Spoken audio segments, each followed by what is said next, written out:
Сәлеметсіңдер ме, балалар? Бүгінгі өтетін тақырыбымыз етістіктің рай категориясы деп аталады.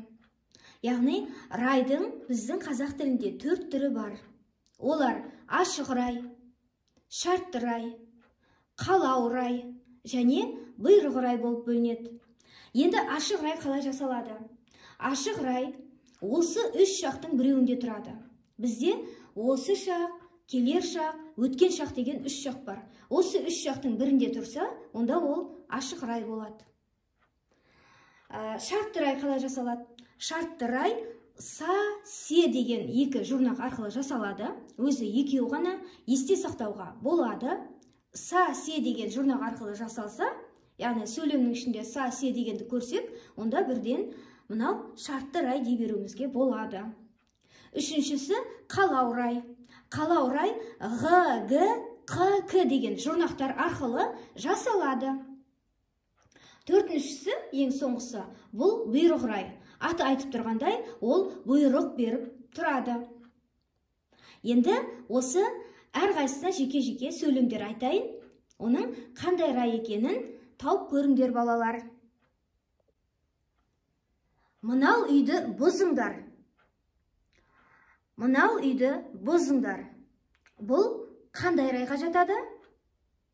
Әрине, бұл бұйрық беріп тұрғандықтан, бұзыңдар деп тұрғандықтан, бұл бұйрық райға жатады.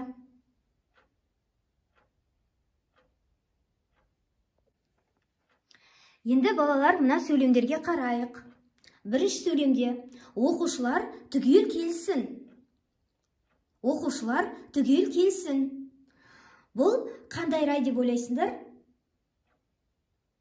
Бұл жерде са, се деген жұрнақ жоқ, ғ, г, қ, к деген жұрнақ жоқ. Бұл жерде бұйрық беру бар. Келсін. Келсе де келсін, келмесе де келсін дегендей бұйрық беру бар. Сондықтан бұл бұйрық райлы сөйлем. Екінші сөйлемге қараймыз. Менің аралап қайтқым келді. Менің аралап қайтқым келді. Бұл сөйлемде са, се деген жұрнақ жоқ. Бұл жерде бұйрық беру жоқ. Яғни ғ, г, қ, к деген жұрнақ бар. Қай сөзде тұр? Қайтқым. Түбірі қайт несте, етістік. Қ деген жұрнақ тұр.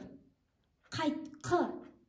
Сондағы қ қалау райдың жұрнағы. Сондықтан бұл қалау райлы сөйлем. Үшінші сөйлемге қараймыз. Менің Астанаға барғым келді. Менің Астанаға барғым келді. Бұл жерде де ғ, барғым, түбірі бар, несте? Ғ деген қалау райдың жұрнағы жалғанған. Сондықтан бұл сөйлемде қалау райлы сөйлем болып табылады. Төртінші сөйлемге қараймыз. Сен жақсы дайындалсаң, орын аласың. Сен жақсы дайындалсаң, орын аласың. Яғни, бұл жерде ғ, г, қ, к деген жұрнақ жоқ. Бұл жерде са деген жұрнақ бар екен. Са, се деген бұл шартты райдың жұрнағы. Яғни, бұл жерде шарт қойылып тұр. Бірінші жай сөйлеміне қарасақ, сен жақсы дайындалсаң.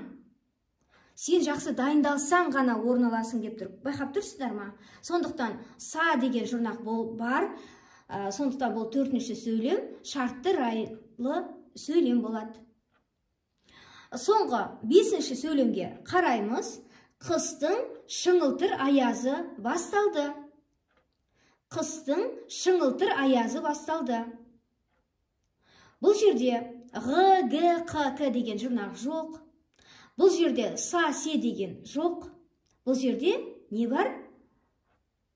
Бұл жерде бұйрықта беріліп тұрған жоқ. Сондықтан бұл жерде жағы